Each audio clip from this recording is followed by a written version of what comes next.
Hey, yo, it's Dominic D'Angelo. It's Rumor and Innuendo, and it is a Monday. You are stuck with me, DPD. Paul is my middle name, if anybody's curious. Hope you guys had a Merry Christmas, happy holiday week. Mine was very nice. I got out of Pittsburgh and visited my sister and three nephews who are not wrestling fans. And so it was really, really cool. I had a good time and hung out with some family, had a couple drinks. Did I do anything else really neat or anything crazy? No, I just took it easy. I watched Frankenstein on Netflix, which was great. The Guillermo del Toro Frankenstein. Tell you what, big time baby face, Frankenstein's monster in that movie. Ultimate baby face in that. So check it out if you want a new fun take on what a classic Mary Shelley story that is. So shout out to Guillermo del Toro in Netflix for what was a really good movie. I also watched Four Brothers. I'm not a big movie watcher. I don't really have the time or like kind of focus to sit down and watch a movie. Once I do watch a movie, I get into the zone, but it takes some effort to really do it. It takes really amount of effort to just sit down, watch a movie, and just hone in on it. But once I do, I'm in the groove of it. But saw Four Brothers. If anybody's ever seen that, that's with Mark Wahlberg, Tyrese Gibson. I forgot about him. Andre 3000, who was great. And then some kid I didn't know, but it was a really, really good movie. The guy that played Black Panther was the villain in it. So it was good stuff too. Yeah, wild movie though. Very much more action-packed than what I thought it would be. I thought it was going to be like a really like kind of low-key drama that builds suspense, but there's a lot of action throughout it. So fun movie, different good stuff. So wow, people are rubbing it in. Let's say hi to some folks in the chat here. Cammie, she says, welcome R&I brothers to the magic time of the year where no one knows what day it really is. Let's hope the brands know what day it is. Yes, let's hope. We'll preview Raw here in just a little bit. Obviously, we got to go over at World's End and everything as well. Jeff Henninger says, welcome back, R&I. Yeah, we took basically the week off. You know, last time we had a show was on last Monday. So hope everybody enjoyed some wrestling content that they got throughout the weeks. Not a lot really went down, to be honest, besides the pay-per-view. So we'll cover that. Yes, Devin Dowling rubs it in, says, Dom, my Niners are freaking amazing, dude. I bet the Chicago Bears to win last night. I like the Niners, though. I do like the Niners. I like Brock Purdy a lot. And they're just a scrappy team. Robert Saleh, I will root for him, even though, you know, he didn't do as well with the Jets. But he's a good dude and great defensive coordinator. So a lot to like about the 49ers. I might make it my Super Bowl pick. Maybe I'll bet on them. Geez, Devin, you're a bad influence indirectly. Wrestling OLED says, welcome back, R&I. Hope everyone had a beautiful holiday. Yes. Hope everybody did. Johnny Disco chiming on in. Good day, R&I. Happy Monday, I think. Yes, it is a Monday. Cammie, how windy is it in your area of the greater Pittsburgh region? It is so windy right now. I was walking back from Starbucks and man, I almost got knocked off my feet by the wind, and that's not a joke. Yeah, all the days do blend together. So yes, he did. That's a great I'm not gonna butcher his name, but Black Panther channel Denzel Washington as the villain for brother. Yes, he did for sure. SmackDown for a tape show was pretty fun. Yeah, I didn't watch it, so can't really speak to SmackDown. It was kind of it was nice to get away from wrestling a little bit, to be honest. I did sit in on the Kevin Nash podcast when we recorded on Friday. That episode's up now, by the way. It just dropped. So Kevin Nash has a crazy airline story that is wrestling related. You have to tune in. You will not believe what happened to Kev on his flight back from Pittsburgh, who I did hang out with while he was here. So, but a wild, unbelievable story. I could not believe that this actually happened to him. So tune into that. Go to click this and check that out. Also tonight, live. Oh my gosh. Congrats to Rob Van Dam and Katie Forbes. They had their twins on Friday, the day after Christmas. And so happy for both of them, obviously. And man, yes, very exciting to hear about Rob and Katie. Rob actually made the announcement that the girls were delivered on December 26th. And so that has caught the Wrestling News Wire. So because of that, Rob will not be recording this week. But guess what? Guess who's going to be joining me tonight for the latest episode of One of a Kind with RVD? This week's episode will be none other than Bill Apter. Bill Apter will be joining me for a live stream tonight. Go to rvdtv.com and tune in. It should be a very, very fun show. I'm excited to get Apter's perspective on Rob because he's really good friends with Rob. But on top of that, too, I'm interested to get his thoughts on ECW and how that whole era kind of impacted him and him being in the wrestling dirt sheet slash magazine, the Apter Mags and stuff. So really excited to have Bill Apter join me tonight. Will be a really, really fun conversation. I'll also try to get some of his thoughts on the current product too. So tune in live. Go to rvdtv.com tonight at 7 p.m. Eastern Standard Time. So an earlier start time than what Rob and I usually go to. So check it out. And please support the show. If you have not subscribed to that channel, do it when you can here. rvdtv.com. You'll be helping me and Rob out big time. Good stuff. Take us Saba. Yes, Karma and Saba are the girls' names, and Saba is appropriately named after Sabu. Very bittersweet. Sabu passed away in May, and then later that week, Rob and Katie figured out that that Katie was pregnant. So how about that, huh? So they decided to tip the cap to Sabu for Saba. Yes, Rob Van Dad now. Yes, indeed. Yes, indeed. It's always scary with a blood pressure spike when waiting for a baby. That's how a boy child made his entry. Oh, wow. Yeah. Yeah. Twins usually arrive early, which I did not know. And that's typical for twins. So Katie had like a little blood pressure spike, I believe a couple weeks before they were due or before the plan was. And so they kept her in the hospital and monitored her until she was ready to deliver the baby. So great that they were on top of everything with that. So really cool stuff. Congrats to Rob and Katie. I love both. So it's awesome. All right. Wrestling. Let's talk it. I did watch some at World's End, and I have some thoughts. I think it's a good move that MJF is your new AEW World Champion.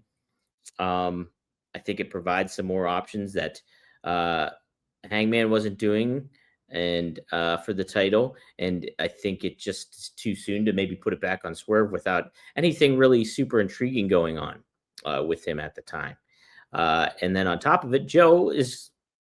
I don't want to call him the transitional champion because he should have been more than that, to be honest. But he was great for the role and what it was. So it leaves a lot of questions. I think this pay-per-view leaves open a lot of questions, and in somewhat good but somewhat bad fashion, I think. And I'll explain. I do think that Moxley winning the Continental Classic was good. However, and his promo was good after the fact. It was babyface, so they're turning him babyface, which like Moxley should be there. The Death Riders angle should be over and done with. I do think they missed some opportunities doing this and creates a lot of confusion going forward too. Are the Death Riders baby faces now? Is it just Moxley? Will the Death Riders turn on Moxley? I think they missed an opportunity with Claudio. Claudio was an afterthought in this whole Continental Classic tournament, where this should have been an opportunity to elevate Claudio further. You could have told a story. I don't think you could have continued a feud with Takeshita and Okada by having them cancel one another out maybe in the tournament, or something happening to both of them where they cannot move to the finals. And then you cultivate and continue a feud with them. I was okay with how Okada beat Takeshita by cheating.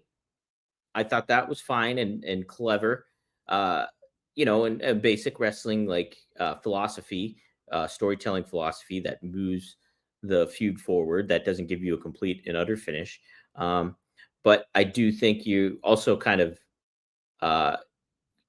eliminate a little bit of the allure of having those two face one another and making it really, really feel special when you just did it now in a tournament. So uh, I'm not ultimately for how they handled that, but whatever. I am more so think it was a missed opportunity to move somebody like Claudio forward and move forward, maybe having John Moxley be babyface, Death Rider's turn on Moxley. Maybe that's still in the cards, but it's not going to feel as impactful as if you had Claudio and him go at it one on one and maybe in the finals, and then something really happened after the fact. Uh, what the hell's going on with this Continental Championship now? So the unified title is no more, and we have the Continental title. Is the international title back? What's the deal with that? Is it just solely the Continental Championship now, and you're getting rid of that other aspect of it because too many titles? It not this past conference call with Tony Khan, but the one before. I asked him about. I asked him. Did I ask him about? Yeah, this past we had the conference call that Monday after I got off with Robert here. I hopped on the conference call with Tony Khan and wrote in my question asking about the titles, the state of the unified championship. Tony Khan happened to say that this will be for the Continental Championship, and he mentioned how there was the unified championship before with the tag team titles. I think in another promotion from yesteryear. Can't remember what promotion he cited, but he was like he liked that aspect of it and did not.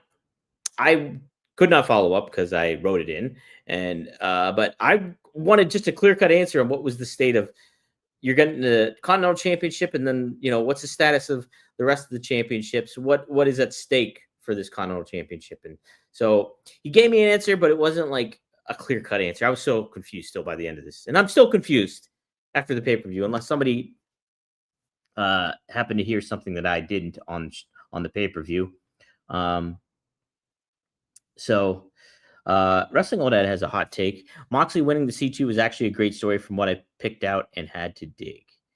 LOL. I don't think it was a bad thing. I think Moxley is a better babyface for the company. I do. I really do. And this Death Riders angle sucked. It sucked, and it sucked even more, and it continued to suck. So they needed to get rid of it, and it's still here, but in a weird fashion. What is the state? What is the state of so many of these personalities and stuff like that as we move forward? As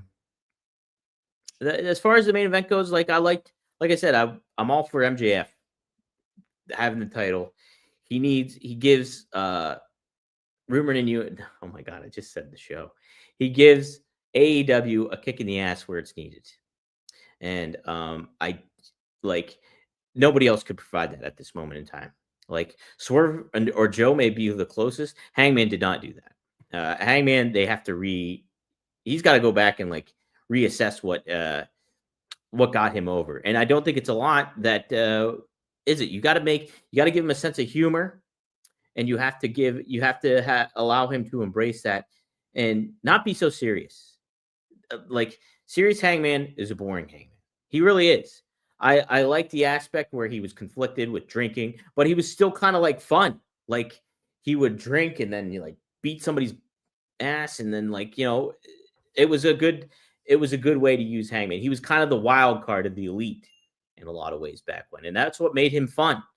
But he was legitimate and like, hey man, you got to take this guy seriously, even though he's like kind of wild and out there. Like you don't have that right now. I think Hangman needs a transformation, and I would do it. I would maybe have him go away, maybe for a little bit, and then bring him back, or maybe not. But I would definitely have him have a big change either way. Heel Hangman, no. Babyface Hangman, yes. Keep him on your babyface side of things. Lighten him up a little bit. Like make him fun again, because Hangman this has not been good for him, I don't think. Oh, see, I didn't even know. See, I had to leave. I didn't listen to the whole press conference. 1 second, I'm turning on the light. I didn't listen to the whole media call, so Kevin's question must have came after mine did. And so I didn't get to catch that. That's a shame. But yes, it does seem like there was a report that Danhausen WWE has some interest in Danhausen. And you know what? I don't blame him. I would have interest in. You could definitely use a Danhausen in WWE, like in NXT, or like on SmackDown as a weird presence. Like you could definitely do some good stuff. Um, Devin, I believe some media outlets. Maybe I should start doing this. Geez, I should really start doing this. Actually, is airing the media calls. Like Fightful has it up. I know they're the one. I'm not sure who else has it, but I definitely know Fightful does. Yeah. Devin says Hangman is Magnum TA if he was boring, right? Magnum, I go back and watch a Magnum TA promo, and he speaks with like conviction and like is like really Hangman should study Magnum TA, like he should, and like not be a carbon copy of him, but put his own spin on what that is, because man, that's somebody you can like no doubt had fire behind him and was able to create hot, and Dusty Rhodes saw that too, obviously. So um, Johnny Disco. Yes, there were so many people with the titles in this tournament. I know some are non AEW titles, but still made it feel like, why are they in this tournament? No, but I don't give a crap about any of the titles except the AEW World Championship and like the women's tag team titles right now. That's it. Like, because the women's tag team titles are new and there's still like a freshness to them, and like they don't have a bad track record. Everything else is just like, ugh, I don't care. I don't care about the TNT championship, sadly, which was one of the coolest championships in all of wrestling when it first debuted, because they protected it. They protected the championship. They were very particular about when that title changed hands. And anybody that held that title felt like a big deal. From Darby Allin to Cody Rhodes to Brody Lee to I'm trying to think who else held that back then.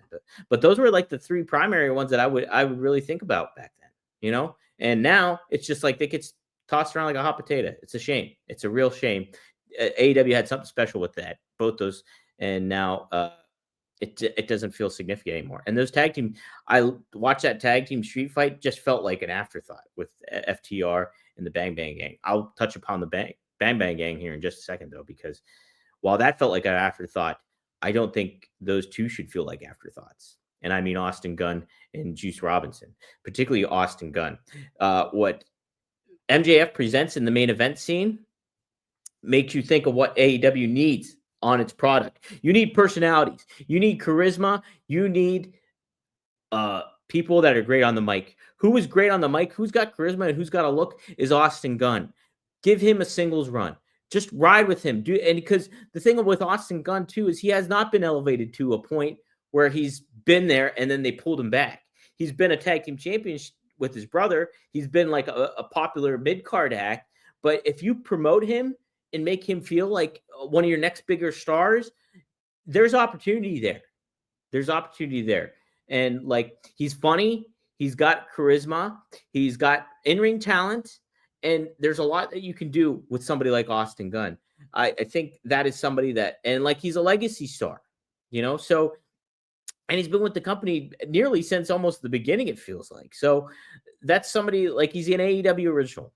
And so I would really, really put my chips behind Austin Gunn and give him a singles run. Find what works for him, what his interests are, what he wants to cultivate as a personality, and promote that to the gills when you can. Yeah, man, I forgot TNT champion was Scorpio Sky. I liked Scorpio Sky, and there was an opportunity to make him feel like a big deal with that title, but they didn't. Made it feel like an afterthought. And that seems like almost when they started pushing the TNT championship to the wayside. It's a shame. It's a darn shame that Tony Khan did not see the value of having like just a few titles. Because that's what made it really different from WWE. Is like every title really meant something. Who were your tag team champions? Who was your TNT championship? Who was your AEW women's champion? There was a lot that went back for it. Oh, that's right. Sammy Guevara was another one that had the title too.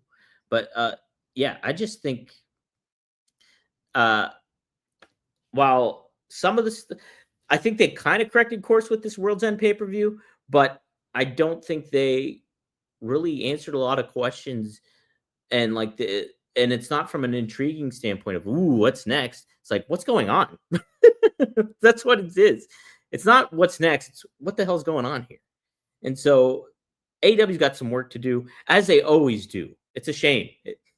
Listen, I hate to like, and oh man, we're gonna talk about this, but I hate to like trash like AEW. Like it was a good show. I think they did some right things, but there's just so many holes and questions that are left unanswered of this product that you know needs to refine its value and its identity. There's nothing that makes AEW stand out. Listen, I'm a New York Jets fan. I have been one, a beleaguered one since 1998. That's what? How many years is that? 20, 26 years? No, more than that, 27 years. I've been a New York Jets fan for 27 years. And now that franchise has zero identity. That the only thing that they have is that they're a crappy football team. I love Aaron Glenn. Aaron Glenn was a great player for the New York Jets. He's now their head coach, but he has lost the plot. There is like there's questions that he lost the locker room. It seems like he's lost the locker room. I loved who he was as like a player and the mentality that he had because he had that Bill Parcells kind of identity, but whatever is going on there, it doesn't seem to be working. And like as much as I love Aaron Glenn and I want him to be like the identity and like face of the franchise, he's not fitting. He's not fitting. And if I were the owner, Woody Johnson, I would really consider pivoting. But I don't know all the behind the scenes stuff with that. Either way, it's making me think how AEW does not have an identity. They're lost. They're not as bad as the New York Jets. I think they're a good, like a decent wrestling promotion for sure. Like it's great that they're the second option, but there's so many questions left with this. Sorry to relate it to the Jets. I'm just been watching so much Jets content and they're so brutal. But no, I think they haven't recovered since Cody Rhodes left. Devin Dowling says that haven't recovered since CM Punk called them out. They haven't recovered since Cody Rhodes left, and so they still had Punk, and they still had Bryan Danielson, and they still had Adam Cole, still at like all at high levels. You still had Wardlow, but they did not take advantage of any of that. They flubbed all of it. They flubbed Wardlow. They flubbed like the Pinnacle. They flubbed like so many acts you can go through. And Claudio, he's still not like to a level that he should have been like when he first showed up. It's just a shame. And so nothing here has made me feel confident that AEW is going to make something feel more significant. Now, MJF could. Who's going to be his dance partner? That's good enough. You need to create new stars because so many of these athletes that you put on a position of being in the spotlight, and then you pull them back. All right, here's another thing that you put your athletes on at risk is the stupid high-risk maneuvers that always get criticized with AEW. And sometimes WWE even too. And, but like Moxley did, what was it? Like a reverse exploder suplex that had Kyle Fletcher up top and landed directly on his head. It looked really dangerous. It harkened back to the Braun Breaker spot at War Games as well. And Arn Anderson happened to mention it in a social media post about like how concerned he is for the well-being of a lot of wrestlers nowadays. He went out of his way to say this and make a comment about this. And then Kevin Nash noted about it too and agreed with Arn how dangerous it was. And Nash has been saying on his podcast, like it was Cody Rhodes that was taking German suplexes from Brock Lesnar, and he told Cody to not look behind him when you're doing those suplexes or whatever, and not that if you don't feel comfortable doing a German suplex, don't do a German suplex. And Nash also added that since the German suplex was introduced into wrestling as a prominent move, more injuries have occurred. And so I thought it was an egregious, and that was the highlight on social media because I watched at World's End this morning. I did not watch it live. So what I took note off of I mean, later on I got wind of MJF win the title and I was like, oh, good move. But like the talk on social media was that stupid suplex that Moxley and Fletcher did. It's pointless. It's so stupid. There's that will not resonate with me. That'll resonate with some dork fan perhaps. that loves all this kind of stuff. But even so, that's like such a niche of a niche of a niche that you have. Like, you're not adding any value to your product by doing something like that. They had that crowd hot before that move happened. They did. There was like a great Bulldog sleeper spot that Moxley had the crowd really fired up with. You could have ended the match there, too, to be honest. You really could have. And that move was so unnecessary. People already talk about this in the chat, but William Regal happened to be very vocal about this. Regal only was last online Christmas Eve to wish everybody a happy holidays, and then but like he's almost never online and never posts anything. But I'm going to read what Regal had to say about this because I thought it was great stuff, and many of his colleagues tweeted, including Matt Hardy retweeted it, Adam Pearce. This was like a cross promotion kind of thing that so many people agree on. He mentioned the Misawa dying from All Japan, and like how tragic that suplex ended his life. So he said, I thought it would stop this nonsense, but it's gotten worse whenever I talk to people about them doing it. It doesn't hurt. Believe me, it will. I have people close to me now, Brian Danielson being one, who is suffering daily like myself from his neck. It's a daily misery in sleep, and every other aspect of your life is more than hard. Although people use the term tough about me, you'll never hear me say that, as I'm not, and I don't think I am or have ever been. Money and whatever nonsense fame is supposed to be is not worth the pain or supposed to evening glory you get. I don't know what he means by that. To get from these ridiculous moves dropping yourself on your head. He goes on to say, I'm 57 and become relevant every day, but fame has never been my thing. So most of you doing this stupid stuff are not going to listen to me, but hopefully a few do. Stop it now if you want a decent quality of life after wrestling, because that part of your life will be over before you know it. And wrestling done right is hard enough, but broken necks or death are not something you should think is tough or cool. It's idiotic thinking. So, like I said, Regal never goes on social media and posts. So, when he says something like this, he really means it.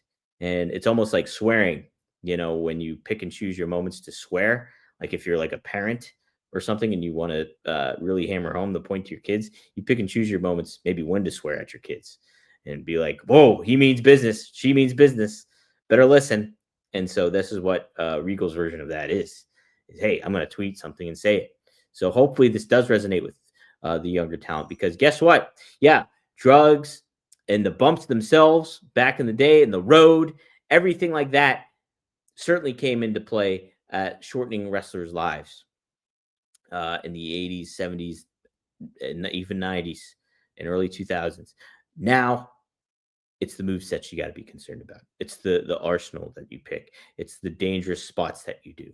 That is going to be the sad detriment to a lot of wrestlers' careers and post-careers and just lives in general. This is a foreboding warning, a smart and foreboding warning by William Regal. And all wrestlers should take heed of what he has to say and apply it. You do not need these dangerous spots to get over. As a matter of fact, they're pointless. What is more attainable and appropriate is getting yourself over as a personality and your charisma over, because is what's going to make you money. And the more you do that, the less you have to do in the ring, and the fans will be even more happier because the product will be hot, because you are going to be a star if you handle yourself in the right manner. And it doesn't matter if you do an exploder suplex off the top rope to get a crowd pop for like 2 seconds that people are immediately going to forget about when it's all said and done. The only reason we're talking about it right now is because it's dangerous and because it's stupid. So there you go. Let's see. Yes, Devin also has. Why did Darby have a match? He was just literally in the hospital too. Yes, I think this was a pointless match. I didn't watch the match. I didn't, but like Gabe Kidd versus him, like there was no build to this. Nothing really felt that significant. I understand you want to have your stars on the show, but just pick and choose your moments. If Darby's has not been on your television for weeks, there's no point to having him on there. It would seem to make more sense to put Eddie Kingston on the show rather than have Darby Allin on there. And that's no offense to Darby, but let's this brass tacks of the business here. Um, let's get some comments. Lots of people chiming in on here. Yeah, Fletcher and Hayter are lucky to be walking. It's such a dangerous, stupid thing to do. Um, yeah, blood not needed too. Too much blood. Again, if you bleed all the time, nobody's gonna care, and it just feels stupid and pointless, and it doesn't get anybody over when you do it so often. Wrestling Old Head says once you flood the program with big spots and blood constantly, you reach a ceiling, and it's have a hard time giving the bloodthirsty fans something to care about. Exactly.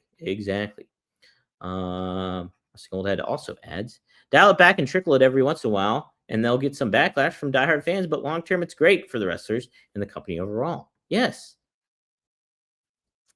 absolutely.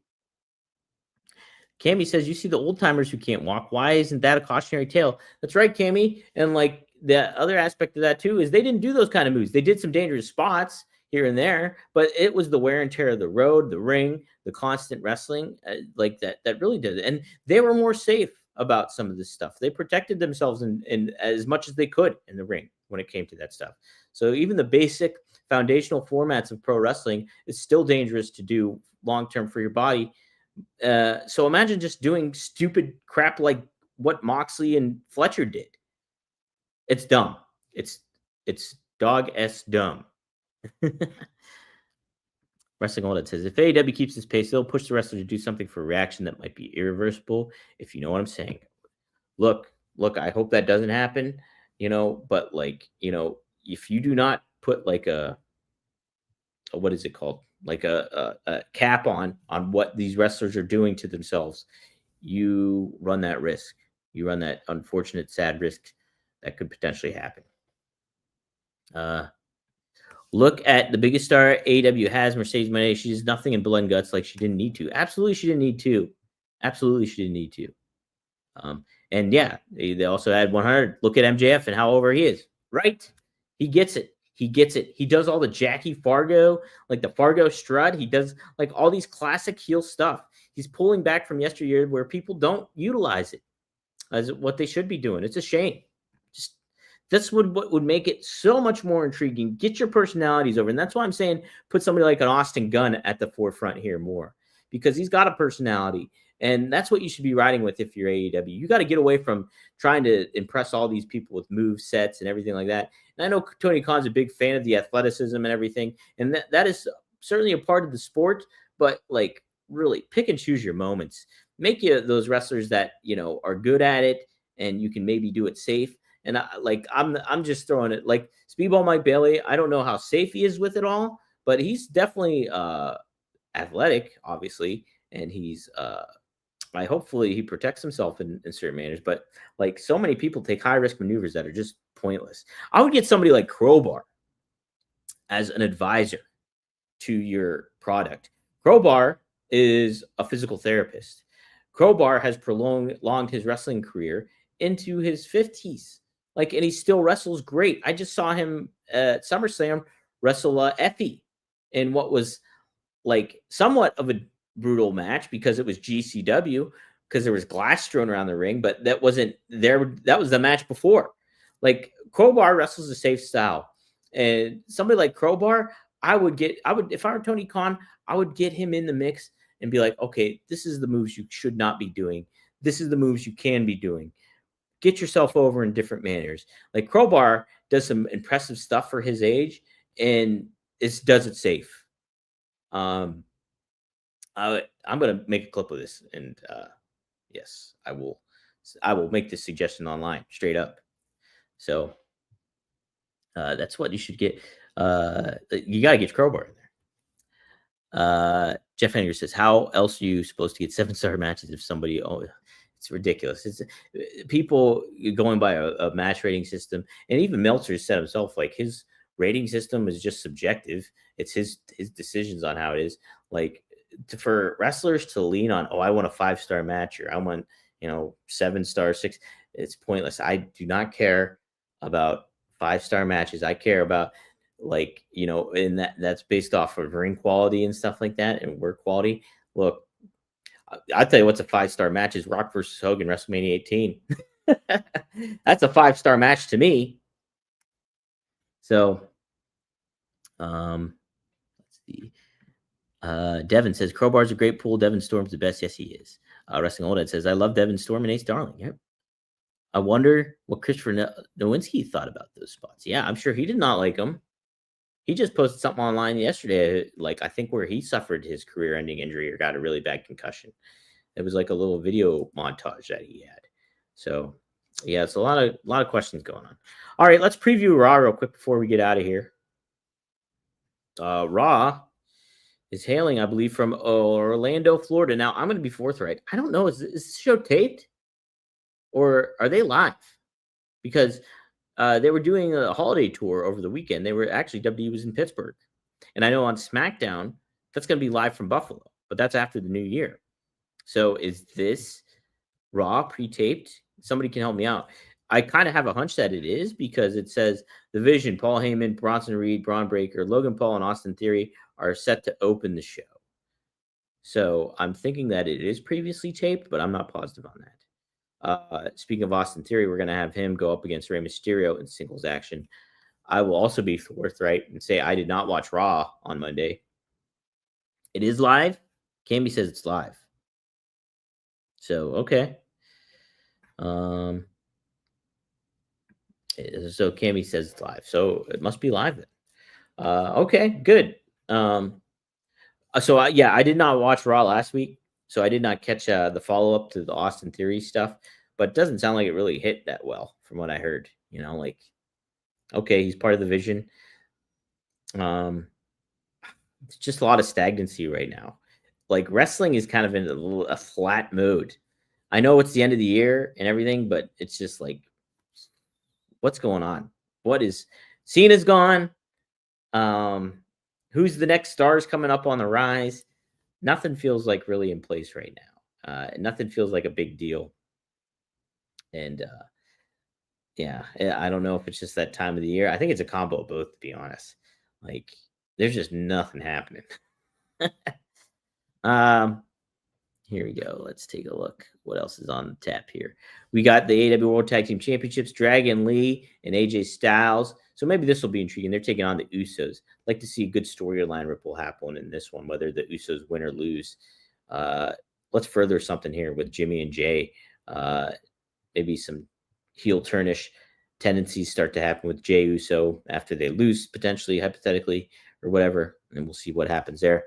WWE Women's World Championship is also on the line. It's Stephanie Vacour, Nikki Bella, and Raquel Rodriguez in a triple threat match. Robert, I think, has said this before, but Stephanie Vacour's run has been underwhelming, not because of her own volition, but what they've been doing with her and how they've been underutilizing her. So I like Raquel Rodriguez. I would almost put the title on Raquel tonight if I were them. Like, Raquel has kind of gotten a little bit of boost after what Kevin Nash had to suggest to her of wrestling more of a big man style, big woman style, if you will. And so, and she's been listening, she's been taking notes, and it's been helping her. And I think has helped kind of elevate her on the show a little bit and then put her in these positions. Give her the championship and let's see what she can do with it. Huh? I like that thought. So, is this for me? Who is this? Hello, hello, and 1, 2, 3. Hello, hot dirty Dom. Is that me, or is he talking about Dom Mysterio? Because I thank you for that shout out there. Hot dirty Dom. Wow, I have not been called that if you're referring to me, but I've been called Clean Dom before, like the opposite of dirty Dom. But all right, trying to think if there's anything else. CM Punk and like I said, I liked the CM Punk promo from a couple weeks ago.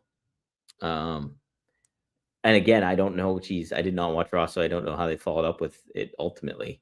But they got some work to do to make stuff feel intriguing. Now, next week will be the January 5th anniversary Netflix Raw, where they're collaborating with Stranger Things. So if you're a Stranger Things fan, it should be an equally fun show for you. And hopefully they make something really happen after this. Hopefully they build some stuff to create some intrigue for you to watch on January 5th. because that's the name of the game here. And that's the name of the game of this show. We cover the wrestling news every Monday through Friday here on a plethora of outlets, including the Ad-Free Shows YouTube channel, the at Rumor and Innuendo YouTube channel, the at Oh You Didn't Know YouTube channel. I also forgot to add the at Podcast Heat channel. So we're not live on there today. Dang it. Is that why we're missing some stuff? Dang it. I forgot. Damn it, Dom. And then we also are live on the WE Creative _ish X account, the at Dominic D'Angelo X account, the at SC Scoops X account, which I did not put on here either. Damn it, Dom. What is going on here? I thought I put everything on here. Dang it. I guess I didn't. But usually we'll be on a plethora of outlets. So, yes, I'm left to my devices today. So, as far as anything else goes, if you're tuning in the Podcast Heat YouTube channel, which you aren't because it's not on right now, but catch Nick Patrick live mailbag with Nick Patrick. Referee Nick Patrick is on Casio Kid. Such a fun show that those guys do. So help support them. Go to watch Podcast Heat Wrestling on YouTube. Subscribe to that and check them out. They're at 4 p.m. today. Also, as another reminder, check out me and Bill Acker are scheduled to go live tonight at 7 p.m. RVDTV.com. Check it out. It's going to be a fun episode as Bill and I chop it up, talk about some ECW stuff, RVD, some fun stories I'm sure in store tonight. And you can interact with us live, RVDTV.com. So join us right before Raw, as a matter of fact. So 7 p.m. Eastern Standard Time. But thank you all for tuning in. I'm sure Robert will be back tomorrow. Happy belated birthday to Robert. He celebrated his birthday at World's End. He wasn't at World's End, but on the same day as that pay-per-view. So happy birthday to him. I saw a picture of him in Central Park, New York, in a snowy Central Park, New York. He had a sweet jacket on. So Robert was ready for the elements.